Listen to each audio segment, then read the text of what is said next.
Ang ahas nga ay lalong tuso kaysa alinman sa mga hayop sa parang na nilikha ng Panginoong Diyos.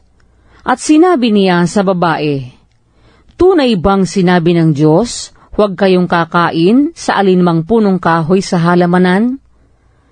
At sinabi ng babae sa ahas, sa bunga ng mga punong kahoy sa halamanan ay makakakain kami.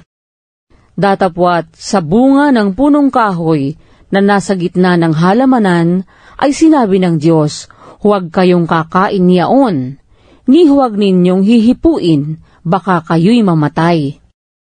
At sinabi ng ahas sa babae, tunay na hindi kayo mamamatay, sapagkat talastas ng Diyos na sa araw na kayo'y kumain niyaon ay madidilat nga ang inyong mga mata, at kayo'y magiging parang Diyos na nakakakilala ng mabuti at masama.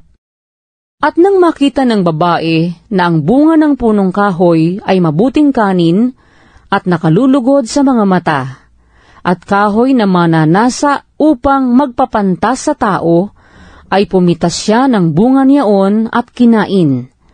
At binigyan din niya ang kanyang asawang kasama niya, at ito'y kumain. At nadilat kapwa ang kanilang mga mata, at kanilang nakilalang sila'y mga hubad, at sila'y tumahi ng mga dahon ng puno ng igos, at kanilang ginawang panapi. At narinig nila ang tinig ng Panginoong Diyos na lumalakad sa halamanan sa kulimlim ng araw. At nagtago ang lalaki at ang kanyang asawa sa harapan ng Panginoong Diyos sa pagitan ng mga punong kahoy sa halamanan. At tinawag ng Panginoong Diyos ang lalaki at sa kanya'y sinabi, saan ka naroon? At sinabi niya, narinig ko ang iyong tinig sa halamanan, at ako'y natakot, sapagkat ako'y hubad, at ako'y nagtago. At sinabi niya, sinong nagsabi sa iyong ikaw ay hubad? Nakakain ka ba ng bunga ng punong kahoy, na iniutos ko sa iyong huwag mong kanin?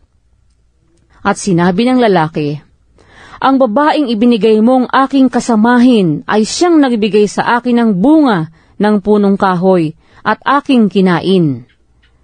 At sinabi ng Panginoong Diyos sa babae, ano itong iyong ginawa? At sinabi ng babae, dinaya ako ng ahas at ako'y kumain. At sinabi ng Panginoong Diyos sa ahas, sapagkat ginawa mo ito, ay sumpain ka ng higit sa lahat ng hayop, at ng higit sa bawat ganid sa parang. Ang iyong tiyan ang ilalakad mo, at alabok ang iyong kakanin sa lahat ng mga araw ng iyong buhay.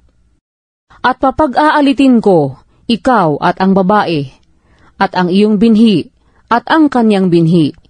Ito ang dudurog ng iyong ulo, at ikaw ang dudurog ng kanyang sakong.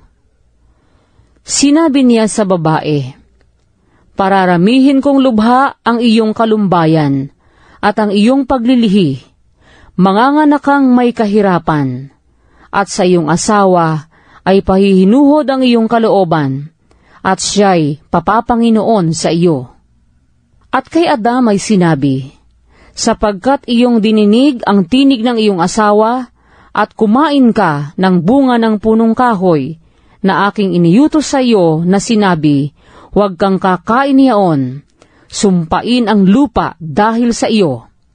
Kakain ka sa kanya sa pamamagitan ng iyong pagpapagal sa lahat ng mga araw ng iyong buhay. Ang isisibol niyaon sa iyo ay mga tinik at mga dawag, at kakain ka ng pananim sa parang. Sa pawis ng iyong mukha ay kakain ka ng tinapay, hanggang sa ikaw ay mauwi sa lupa, sapagkat diyan ka kinuha, sapagkat ikaw ay alabok, at sa alabok ka uuwi. At tinawag na Eva ng lalaki ang kanyang asawa, sapagkat siya ang naging ina ng lahat ng mga nabubuhay. At iginawa ng Panginoong Diyos si Adam at ang kanyang asawa ng mga kasuotang balat, at sila'y dinamitan. At sinabi ng Panginoong Diyos, narito't ang tao'y naging parang isa sa atin, na nakakakilala ng mabuti at ng masama. At baka ngayoy iunat ang kanyang kamay, at pumitas naman ang bunga ng punong kahoy ng buhay, at kumain at mabuhay magpakailanman. Kaya't pinalayas siya ng Panginoong Diyos sa halamanan ng Eden, upang kanyang bukirin ang lupaing pinagkunan sa kanya. Anupat itinaboy ang lalaki, at inilagay sa silanganan ng halamanan ng Eden ang mga kirubin, at ang isang nagniningas na tabak na umiikot, upang ingatan ang daang patungo sa kahoy ng buhay.